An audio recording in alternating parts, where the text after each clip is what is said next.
c'est des indicateurs globaux, mais ça reste quand même quelque chose d'intéressant et on voit une évolution au fur et à mesure des années.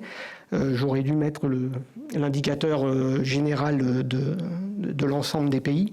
On voit bien une évolution de la date qui chaque année se rapproche de janvier. On se rapproche petit à petit des 2 planètes nécessaires. On a aussi des indicateurs sectoriels, en fait, qui essayent de regarder un petit peu plus finement les limites qu'on a pu éventuellement dépasser. Alors, on est presque au carton plein. On a 9 limites qui sont définies. On en a 6 qui sont dépassées aujourd'hui. Alors, on parle beaucoup du changement climatique, mais il n'y a pas que le changement climatique. Il n'y a pas que les gaz à effet de serre auxquels on est confronté. Il y a aussi les pollutions. Il y a les transformations profondes sur les cycles de l'eau, l'artificialisation des sols, les problèmes de biodiversité avec un effondrement assez fort des espèces, qu'elles soient animales ou végétales. Et puis des modifications sur les cycles géochimiques du sol avec les ajouts d'intrants, azote et phosphore par exemple pour l'agriculture.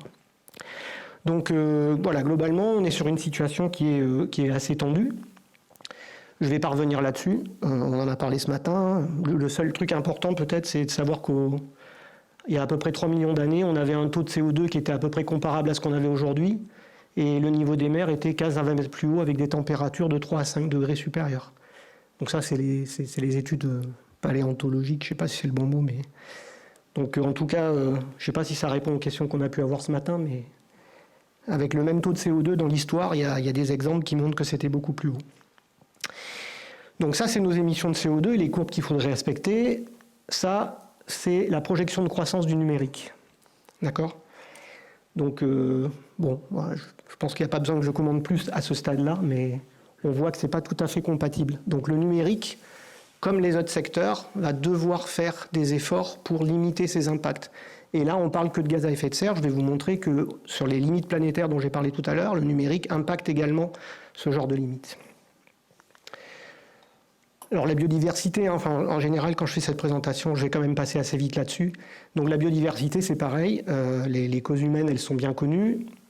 Il y a des causes liées à la pollution, on va en parler tout à l'heure, mais en tout cas, on est face à un effondrement en masse des espèces, qu'elles soient végétales ou animales, et juste pour notre usage alimentaire, on tue à peu près 1 milliard d'animaux par jour. On a remplacé quasiment toutes les espèces sauvages en biomasse, on a remplacé quasiment toutes les espèces sauvages par des animaux domestiques. Donc au niveau des mammifères, on représente nous et les espèces domestiques, aujourd'hui 96% de la biomasse totale. Donc ça, c'est juste 2 éléments, par exemple, qui vous montrent à quel point on a profondément modifié l'état de la biodiversité. On pourrait parler des végétaux, on pourrait parler de tout le reste.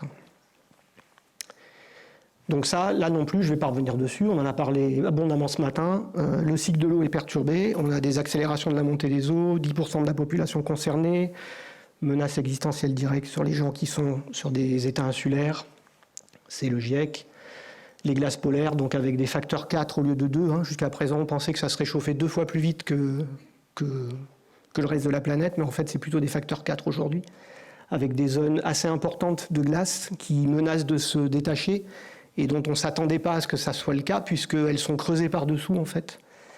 Et voilà, bon. Donc ça, sur l'eau, on est bien concerné ici, parce que si on monte à 15 mètres au-dessus, les marées graves, il faudra tous les remonter de 15 mètres. Bon, les glaces terrestres, pareil. Donc voilà, ça c'est le contexte. Donc tout ce qui touche au changement auquel on est confronté aujourd'hui, ça va forcément amener de nombreuses conséquences sur nos sociétés, que ce soit en termes de famine, de lutte pour les ressources, etc. Le numérique, là-dedans, c'est un élément qui a besoin de stabilité. C'est-à-dire avoir un numérique fonctionnel à l'échelle mondiale, ça sous-entend une société relativement stable. Stable parce qu'on a besoin d'approvisionner le matériel numérique, stable parce qu'on est interdépendants les uns des autres. Donc un numérique dans une société instable, ce n'est pas forcément quelque chose qui risque de perdurer longtemps. C'est des questions à se poser. Donc le numérique, c'est virtuel. Ça, c'est ce qu'on nous dit très souvent. Alors non, c'est pas virtuel du tout. Alors, toujours en termes de chiffres, on considère que le numérique, c'est approximativement 4% des gaz à effet de serre. Donc on le compare souvent au secteur de l'aviation civile. D'accord ? Donc ces chiffres-là, ça reste des chiffres globaux, toujours sujets à discussion. Hein. Il va bien y avoir un chercheur qui va nous dire que c'est 4,5 ou un autre qui dira que c'est 3,5 ou 5 ou 6. En tout cas, les taux de croissance sont forts, hein, c'est ce qu'on a vu tout à l'heure sur les courbes. Les taux de croissance étant forts, ça veut dire que ça peut doubler tous les 7, 8, 10 ans, d'accord, en termes d'impact gaz à effet de serre. Donc en tout cas, c'est un secteur qui est en forte croissance, à la fois par les usages et à la fois par la quantité de matériel produite à travers le monde. Donc quand on regarde le numérique, on a plusieurs façons d'aborder, ou de regarder en tout cas le numérique. On peut le regarder sous l'angle assez habituel du matériel, c'est ce qu'on va faire en premier, mais aussi on peut le regarder sous l'angle des données ou du logiciel. Je regarde l'heure. Donc, le numérique est quelque chose d'éminemment matériel. Hein. Le cloud, tout ça, c'est de la vente marketing. En pratique, le cloud, c'est juste des data centers, des câbles. Il y a à peu près 1,2 million ou 1,3 million de kilomètres de câbles sous-marins qui permettent en fait de faire l'interconnexion entre les différents centres mondiaux. Donc, il n'y a quasiment rien qui passe en termes de trafic par autre chose que les câbles sous-marins. On a 8000 data centers majeurs. Plus tous les petits data centers qu'on ne comptabilise pas évidemment là-dedans. Des millions et des millions de kilomètres de câblage, des antennes partout, des box, du matériel, des terminaux, des smartphones, des PC, des serveurs, des routeurs, etc. Donc c'est quelque chose qui est éminemment matériel et évidemment, pour faire marcher tout ça, il faut de l'énergie. D'accord ? Donc on a des data centers qui sont placés, alors au mieux avec des énergies renouvelables, au pire avec des centrales à charbon juste à côté. D'accord ? Donc ça, c'est l'aspect matériel en place. Mais en plus de ce problème-là, en plus de cet usage et de cette implémentation, en fait, le matériel, et ça c'est valable pour le numérique, mais c'est valable pour n'importe quel objet qu'on fabrique, le matériel numérique, il a un cycle de vie. Et au cours de ce cycle de vie, il a d'autres endroits où il pollue, en dehors de l'usage, évidemment. En général, on ne pense que usage. Pour la plupart des choses. D'ailleurs, c'est pareil pour une voiture. On ne se pose pas la question pas beaucoup, la question de quel est son coût de fabrication, en fait. Donc pour ça, on utilise des outils comme l'analyse de cycle de vie qui permettent de regarder, depuis l'extraction des matériaux jusqu'à la fin de vie des objets, quel est l'impact à différents niveaux du cycle de vie de cet objet. D'accord ? Donc sur le numérique, c'est quelque chose qui est assez facile à regarder. Et ça permet un petit peu de sortir d'une vision carbocentrée qui est souvent ce qu'on a malheureusement tendance à faire, puisqu'on parle que de changement climatique et donc on regarde que les GES, quoi. Donc ça permet par exemple de se dire que une voiture électrique, c'est pas la solution à nos problèmes. Parce qu'une voiture électrique, il va falloir la fabriquer. Donc même si à l'usage, c'est plus intéressant, comme le dit l'ADEME, malgré tout, il va falloir extraire des matériaux, il va falloir consommer de l'énergie pour la fabriquer, pour la transporter, etc. Donc le cycle de vie, en fait, à chacune des étapes, on va regarder les intrants, les sortants, on va décrire un périmètre qui permet d'analyser les choses et de conclure sur les impacts qu'on va avoir. D'accord ? Donc on ne va pas rentrer là-dedans, on n'a pas le temps aujourd'hui. En tout cas, juste sur un objet numérique, on a plus de 70 matériaux différents, par exemple, pour fabriquer un smartphone. Donc une partie de matériaux ferreux, des terres rares, de l'or, des matériaux... d'autres matériaux du type magnésium, carbone, des matières synthétiques issues du pétrole et aussi du verre, de la céramique. D'accord ? Donc on a énormément de matériaux qui interviennent dans la fabrication de nos objets numériques. C'est criant sur un smartphone, mais c'est pareil pour un PC portable ou pour autre chose. Grosso modo, on considère que sur un an d'usage, si on regarde les impacts en termes de production ou d'usage, alors un smartphone, un serveur par exemple, c'est assez équilibré, voire c'est sa phase d'usage qui va être prédominante. C'est quelque chose qui va tourner assez longtemps, par exemple 7 ans ou 8 ans ou 10 ans. Et donc il y a un coût environnemental à la fabrication, mais sa phase d'usage, elle va être plus importante que sa phase de fabrication. Par contre, quand on regarde des objets comme des smartphones, en règle générale, pour une durée de vie de 3 ans, son impact fabrication, c'est 80% sur toute sa durée de vie par rapport à son impact usage. D'accord ? Donc en fait, l'objet il n'est pas assez utilisé par rapport à l'impact de sa fabrication, clairement. Donc une des premières pistes intelligentes pour diminuer les impacts, c'est de faire durer son matériel, par exemple. Donc les effets directs, ils sont assez classiques. Alors on en a à toutes les étapes du cycle de vie. On en a au moment de l'extraction des matériaux. Alors il y a la raréfaction des ressources, la pollution. les pollutions chimiques de la terre et des eaux, la destruction des sols. Quand on fait des mines, on extrait sur plusieurs centaines de kilomètres, on pollue le sol et les eaux autour des mines.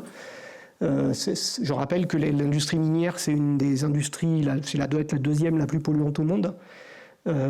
Donc le numérique a besoin d'énormément de matériaux. J'ai plus les chiffres en tête, mais pour récupérer quelques centaines de grammes ou quelques kilos de certains matériaux, il va falloir bouger plusieurs millions de tonnes de roches, par exemple. Puisque c'est des matériaux qui sont souvent extraits en deuxième ou troisième extraction par rapport aux métaux principaux qu'on va trouver dans les mines. Il y a évidemment le travail des enfants. On pourrait, si je voulais être un peu sombre, je pourrais dire qu'on pourrait comptabiliser combien d'enfants ont travaillé à la fabrication de mon smartphone. Il y a toutes les problématiques liées au transport, les pollutions, alors les pollutions directes, évidemment, la consommation de fioul lourd dans les transports. Je rappelle qu'on retrouve tout ça pour les autres objets manufacturés, mais aussi le déplacement des masses d'eau et les impacts sur les mammifères marins, par exemple. Donc le bruit des bateaux en permanence, la croissance du trafic maritime qui impacte sur les mammifères marins. Les phases de fabrication, avec des normes sanitaires qui ne sont pas forcément respectées, des pollutions chimiques importantes. Pour pouvoir fabriquer un seul wafer, il faut 8000 litres d'eau pure et 200 kg de produits chimiques. Par exemple, un wafer, c'est une plaque de silicium de 30 cm sur laquelle on grave les puces qui sont après installées dans les machines. Et enfin, nos objets finissent... alors la phase d'usage, on n'en parle pas, mais on en a déjà un peu parlé. Et nos objets finissent dans des poubelles. Ce qu'on appelle les D3E, c'est les déchets électroniques, électroménagers, électroniques et je ne sais plus quoi. Donc on a à peu près 50 millions de tonnes par an à l'échelle mondiale. Et on a à peu près 20% de ces déchets qui sont récoltés de façon correcte à l'échelle mondiale, à peu près 50% en France. Et sur ces 50%, il n'y en a qu'une partie qui sont réellement recyclés, sachant que par exemple sur un smartphone, on a vu tout à l'heure qu'il y avait 70 matériaux. On en récupère à peu près une quinzaine, maximum une vingtaine. D'accord ? Donc ça, c'est lié au fait que les processus de recyclage pour récupérer des matériaux qui sont trop intriqués les uns dans les autres et en trop petite quantité coûteraient trop d'énergie et trop d'argent si on voulait vraiment aller à la récupération de tous les matériaux qui ont été utilisés. C'est trop complexe en fait et trop coûteux, en énergie surtout. Donc une des façons d'agir sur le matériel, c'est ce que j'ai dit tout à l'heure, face à ces choses-là, c'est évidemment de faire durer le plus longtemps possible son matériel en faisant attention aux origines du matériel. Donc il y a des constructeurs qui garantissent avec des labels, avec des origines un peu équitables, en faisant attention que ça ne vienne pas de zones de conflit ou d'exploitation des enfants. On va éviter de sous-dimensionner son matériel, on va essayer de le faire durer. Donc comme je disais, on va le mutualiser si c'est possible. On va donner une seconde vie et on va le recycler en tout cas quand on arrive vraiment en fin de vie dans des filières responsables. Donc un deuxième axe qui permet de regarder et qui est un peu moins traditionnel, c'est l'axe du logiciel. Alors le logiciel, si vous avez des smartphones, ce qui doit être le cas a priori, vous avez déjà dû installer peut-être une fois dans votre vie une application qui draine votre batterie. D'accord ? Donc ça vous montre juste cet exemple-là, ça vous montre que le logiciel, il a un impact très fort sur la consommation et la phase d'usage du matériel. Donc il a un impact là-dessus, mais il a aussi un impact sur votre expérience.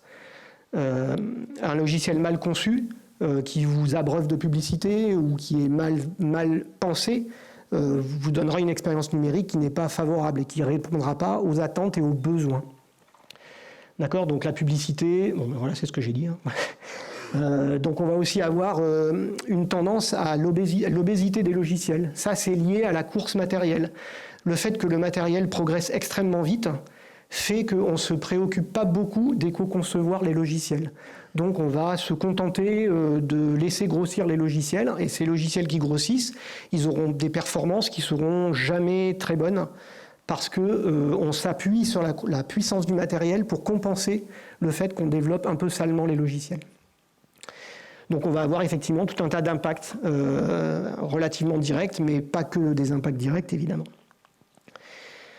Donc une des solutions en termes de logiciel, ça va être de penser éco-conception. Donc si vous êtes dans le cadre de devoir développer des logiciels, vous pouvez vous pencher sur des pratiques éco-responsables de développement logiciel. Donc comme je n'ai pas beaucoup de temps, j'avance un peu. On peut aussi se focaliser sur l'angle des données.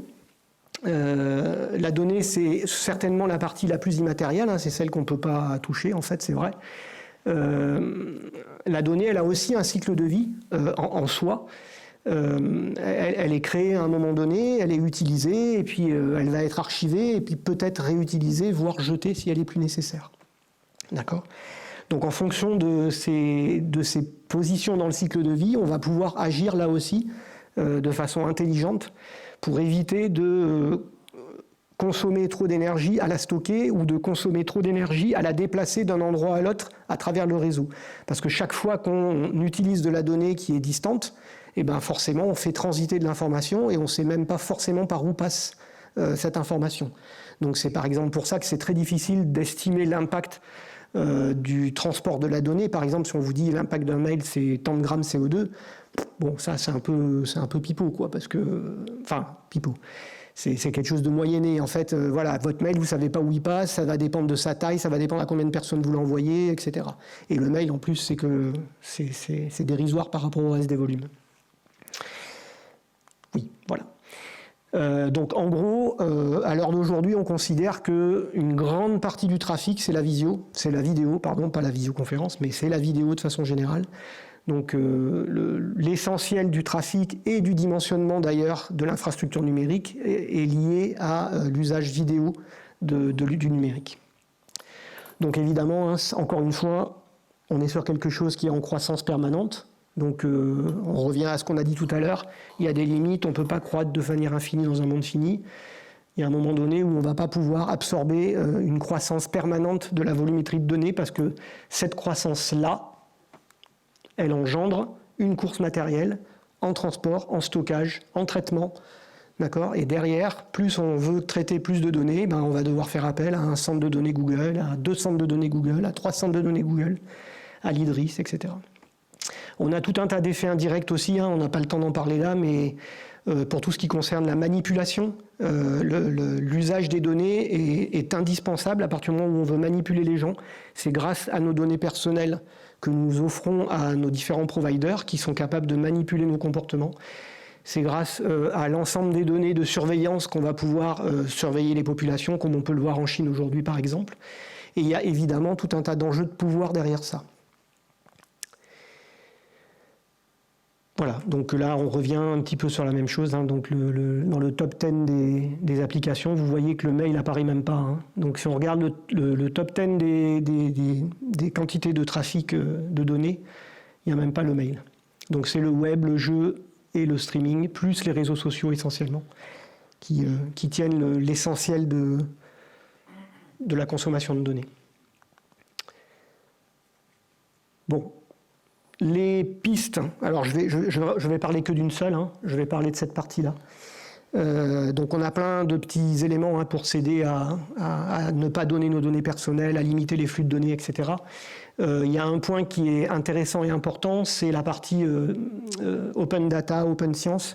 Donc en soi, c'est pas éco-responsable, hein, bien évidemment. Au contraire, même peut-être on peut se poser la question parce que ça oblige à avoir de la métadonnée, à augmenter la volumétrie de données nécessaire. Par contre, la donnée ouverte, c'est au moins la possibilité de compenser l'impact environnemental de leur acquisition.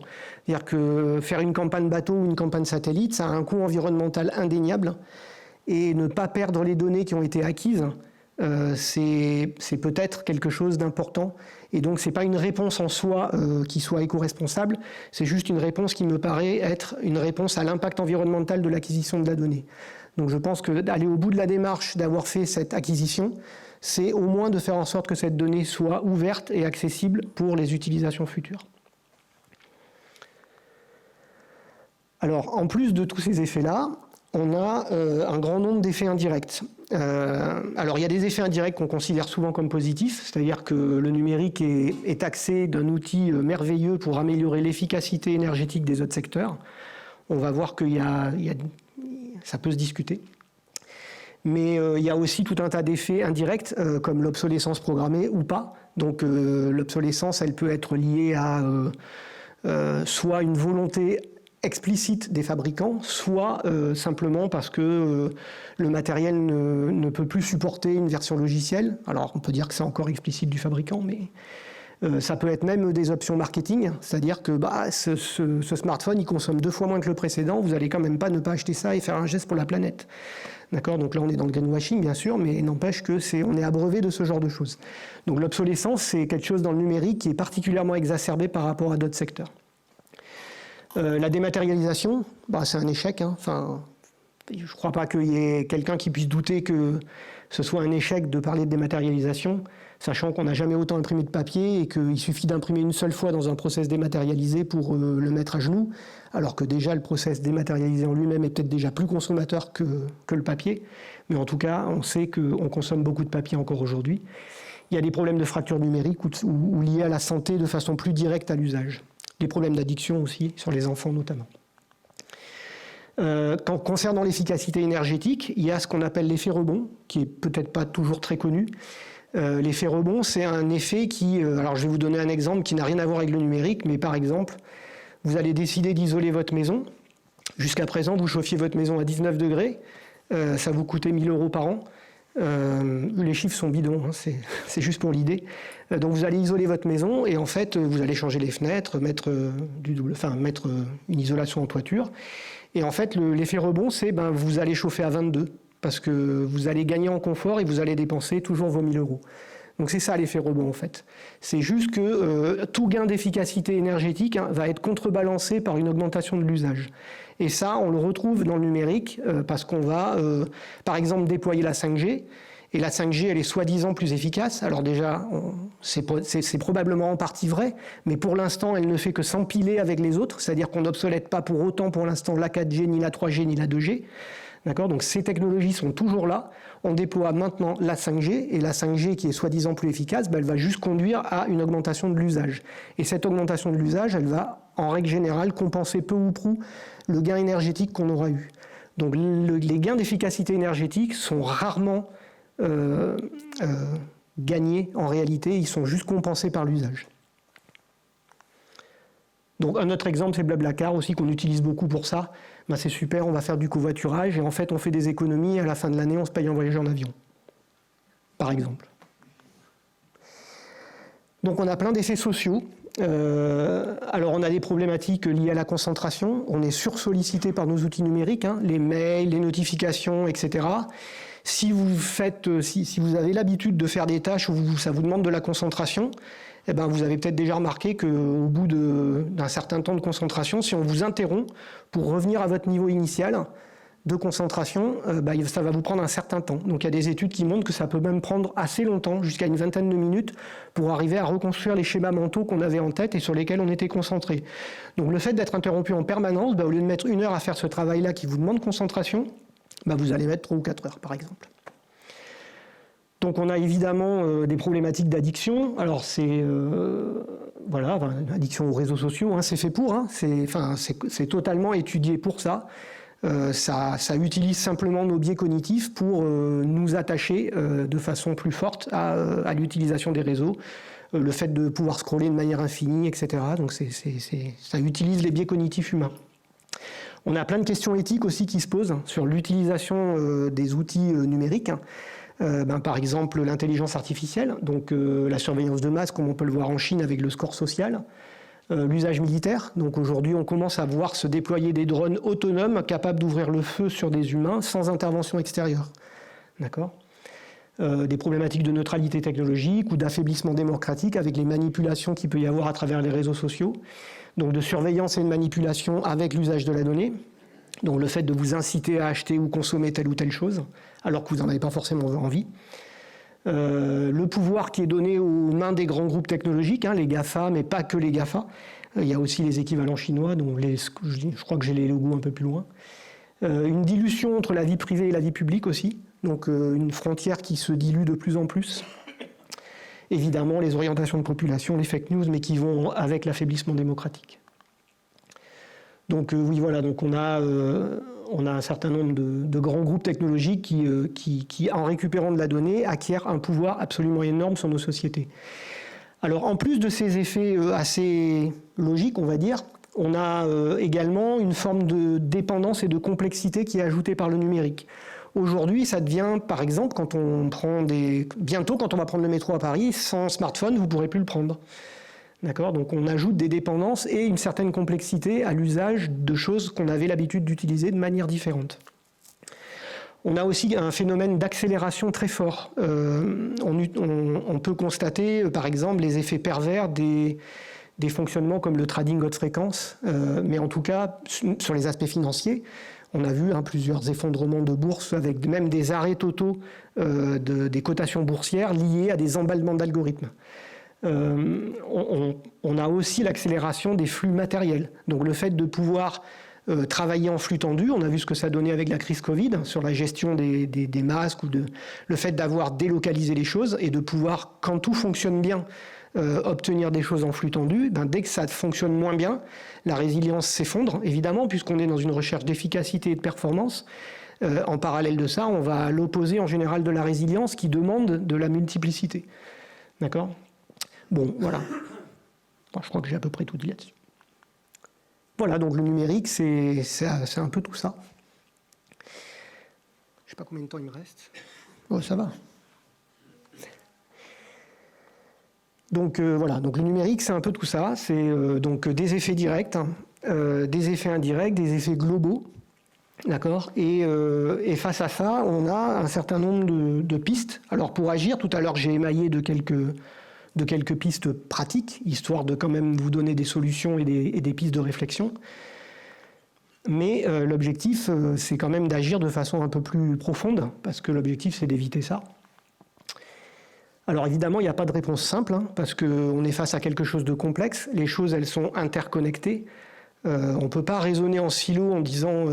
je pense qu'on ne peut pas raisonner de façon verticale en disant que les solutions dans le numérique, elles vont résoudre le problème du numérique et qu'on ne peut pas se poser les questions d'à côté. Donc forcément, si on accepte la complexité, forcément, il faut remonter d'un cran et il faut se poser la question plus dans des axes qui concernent les besoins, qui concernent la logique globale de ce qu'on est en train de faire. D'accord ? Donc ça, c'est une illustration sur les frontières planétaires qui montre les différentes interactions qu'il peut y avoir entre les différentes frontières dont on a parlé tout à l'heure au tout début, là, sur les 6 frontières déplacées.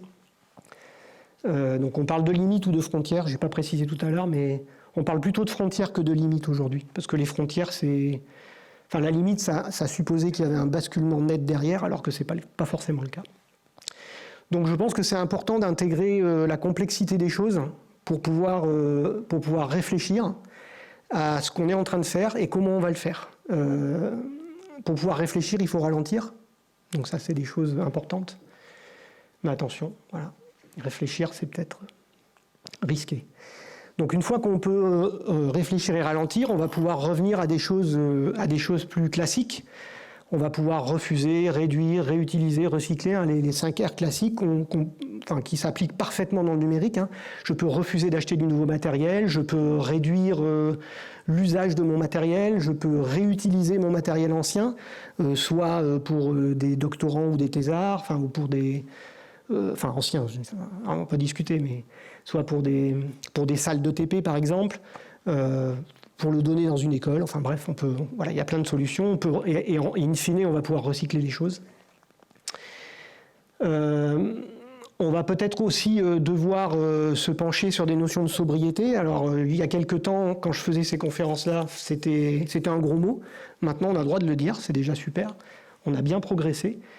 Maintenant, il va falloir l'appliquer. Il va peut-être pas falloir se contenter juste d'arrêter nos box. En fait, il va falloir aller un peu plus loin dans la sobriété. Parce que la sobriété, c'est satisfaire nos besoins essentiels sans en créer de nouveaux, en utilisant le moins de ressources possible. On n'en est pas encore là. On n'en est probablement pas encore là, en tout cas. On pourra se tourner vers des idées de low-tech. Low-tech, ça ne veut pas dire low-cost, ni bougie. Ça veut dire des technologies sobres, résilientes, robustes. C'est même, en fait, je pense, un défi technologique.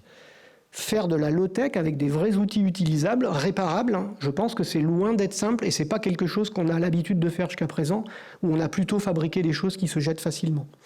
D'accord ? Donc ça va complètement dans la logique de la sobriété aussi, parce que c'est quelque chose qui est censé être résilient et durable. Donc je vous parle de solutions globales, hein, parce que des solutions simples, il n'y en a pas, hein, vous avez compris. Hein.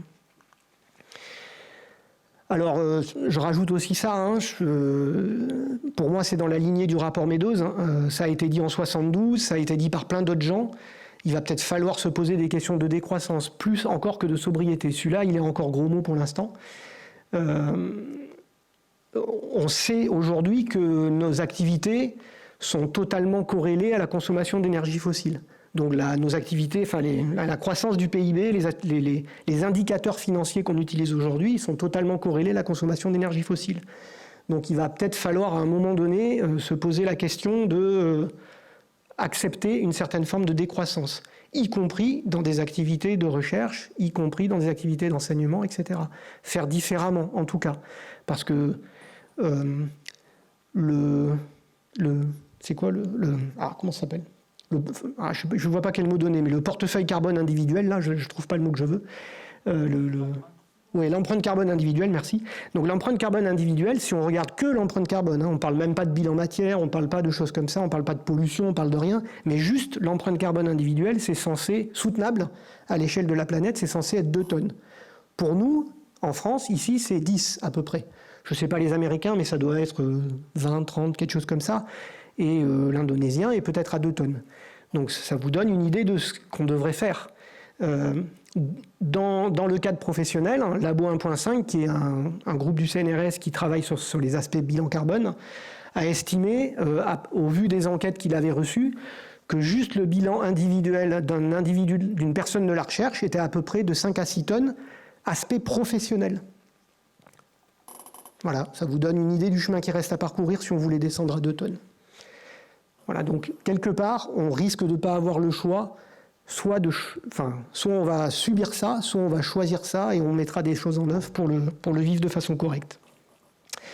Donc quelque part, c'est viser aussi des formes de robustesse et de résilience au lieu de viser de la performance. Donc c'est changer nos indicateurs, une fois de plus. Parce que l'efficacité ultime, par exemple, c'est d'avoir une seule usine dans le monde qui fabrique tel processeur, par exemple. Ça, c'est l'efficacité ultime. Mais ça, c'est pas résilient, c'est pas robuste. Je parlais de numérique pour revenir à ça. Voilà, donc ça c'était synthétique.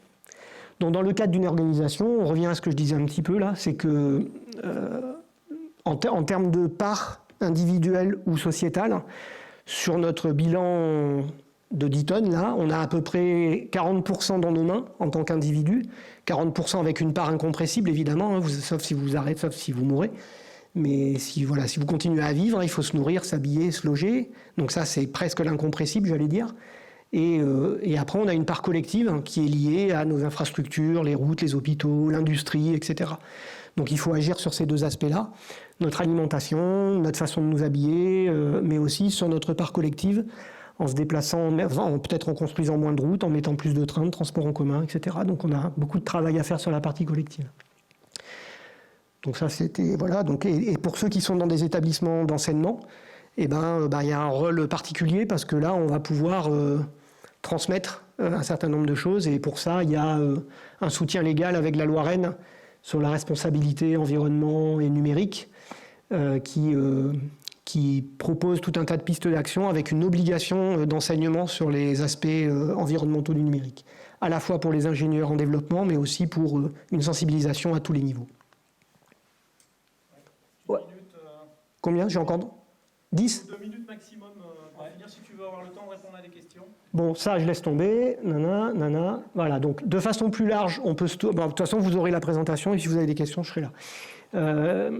On peut agir plus largement. Hein. Donc, quand on regarde les ODD de l'ONU, vous constaterez que ça ne se contente pas de regarder l'énergie ou les gaz à effet de serre. Ça parle d'équité homme-femme, d'éducation de qualité, ça parle de travail décent, etc. Donc ça, c'est très intéressant aussi à regarder. Attention aux dangers. Le technosolutionnisme n'est pas une solution. La technique ne nous sauvera pas. Le numérique n'est pas la solution. Au contraire, il fait partie du problème. Il peut aider à certaines choses, on en a besoin, c'est pas ça que je suis en train de dire, hein, ça peut aider à la santé, etc. Mais c'est pas la solution. Et la technique n'est pas la solution. Les voitures électriques ne sont pas la solution à nos problèmes. L'efficacité, il y a l'effet rebond, et il y a tout un tas de choses que je n'ai pas abordées là parce qu'on ne me laisse pas le temps. Mais donc ça, je vous invite à le regarder. Pour moi, une partie des freins, je vais le parcourir très vite et je vais le dire en quelques mots. On a des freins biologiques, tout un tas de biais cognitifs, d'accord, qu'on pourrait analyser un par un, avec des aversions aux pertes, des effets d'autrui, enfin, des effets de déni ou des effets d'ancrage, d'accord, qui nous gênent pour avancer et agir. Ça, c'est utilisé dans le numérique, c'est ce que je vous disais tout à l'heure. Il y en a plein. La complexité, qui est un peu une fausse excuse. On utilise souvent ça comme raison pour ne pas agir, alors qu'en fait, c'est un outil... Enfin, aborder les choses dans leur ensemble, ça permettrait de mieux comprendre les enjeux auxquels on est confronté et de mieux agir de façon sectorielle. Donc il faut se servir de la complexité et pas la refuser. On a des freins sociaux, on est manipulé d'une certaine manière, je ne parle pas de complot, hein, attention, mais on a quand même une volonté de nous retenir dans certains usages qui ne sont pas forcément bien favorables à l'environnement. Il y a une certaine forme de soumission à l'autorité aussi, et de détournement d'attention. Donc utilisation de méthodes scientifiques pour détourner l'attention. Je vous invite à aller consulter un reportage extrêmement intéressant qui s'appelle « La fabrique de l'ignorance ». Et on est bloqué aussi dans un certain nombre de c'est pas moi, c'est l'autre, alors que ce soit entre les pouvoirs publics et les citoyens, que ce soit entre les entreprises et les citoyens, etc. Donc on a plein de gens qui se rejettent la balle en disant oui, mais c'est d'abord aux autres d'agir, ou mais tant que les Chinois auront rien fait, ben il n'y a pas de raison que moi je me bouge, mais les Chinois, il ne faut pas oublier qu'ils fabriquent pour nous. D'accord ? Donc ils ne sont pas que responsables de ce qu'ils font, quoi. On est aussi responsable en achetant. Donc ça, on a plusieurs façons de le regarder, hein, sous des formes différentes. Ces fameux freins, la triangle de l'inaction, ça existe sous autre forme. Donc voilà, ça c'est détaillé un petit peu. Voilà, et je conclus là.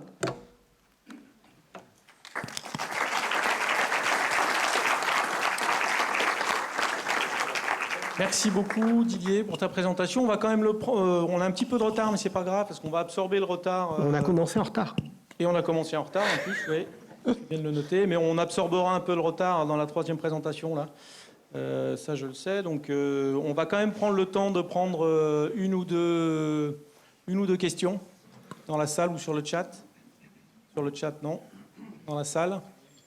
Oui, au fond.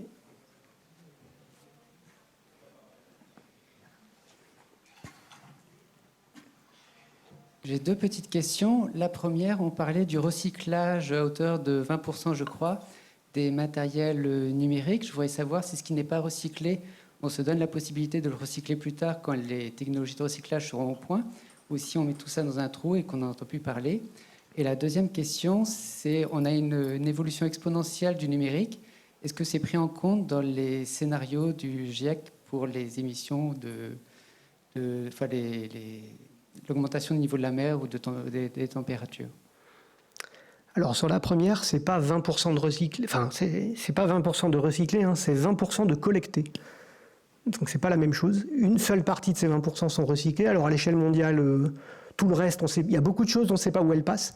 Il y a beaucoup de choses qui sont parties sur le continent africain ou en Asie, on a vu peut-être que vous avez déjà vu des reportages ou des photos de ces immenses décharges de matériaux, de PC, d'écrans qui étaient entassés avec des enfants qui sur un bidon essayaient de dessouder des trucs pour revendre des composants. Donc voilà, une grande partie de ce qui n'a pas été traité est là. Une partie, je n'ai pas montré de slide précis sur ça, mais il y a une partie de toute façon, même des affaires, même de ce qui est recyclé, il y a une partie qui finit incinérée et donc en partie sous les routes par exemple, donc, ou dans des décharges ultimes, dans des endroits qui sont, on l'espère, à peu près sécurisés, et donc c'est entassé là, mais c'est sous forme de, je ne sais plus comment ça s'appelle, de cendres issues d'incinérateurs ou de choses comme ça, et puis il y a des cendres d'enfouissement aussi, hein. Donc il n'y a qu'une petite partie aujourd'hui. Et ça, c'était à l'échelle mondiale. En France, on est un tout petit peu mieux, mais il y a quand même une partie qui échappe complètement au radar.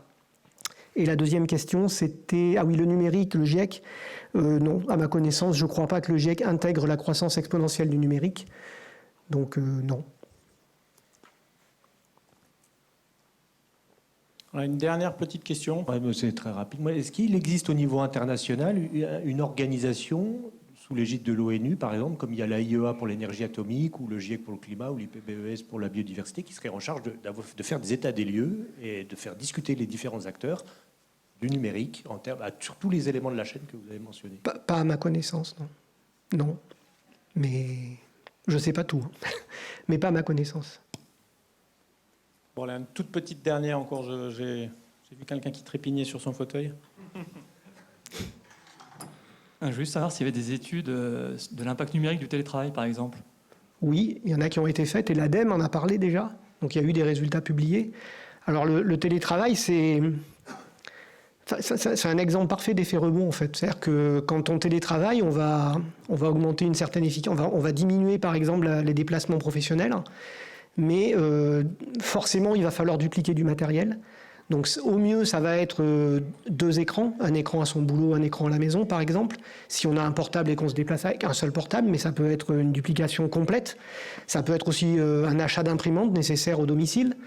Ça va être alors il y a des impacts, il y a des augmentations de déplacements personnels qui étaient faits au passage sur le trajet professionnel et qui se retrouvent en fait à être faits en supplément. Donc voilà, donc il n'y a pas de réponse très claire ni très simple au télétravail. Voilà. On ne sait pas vraiment dire si c'est très positif ou un peu négatif. Encore une fois, c'est complexe. Mais il y a des études de fait. Très bien, merci beaucoup Merci. pour cette présentation.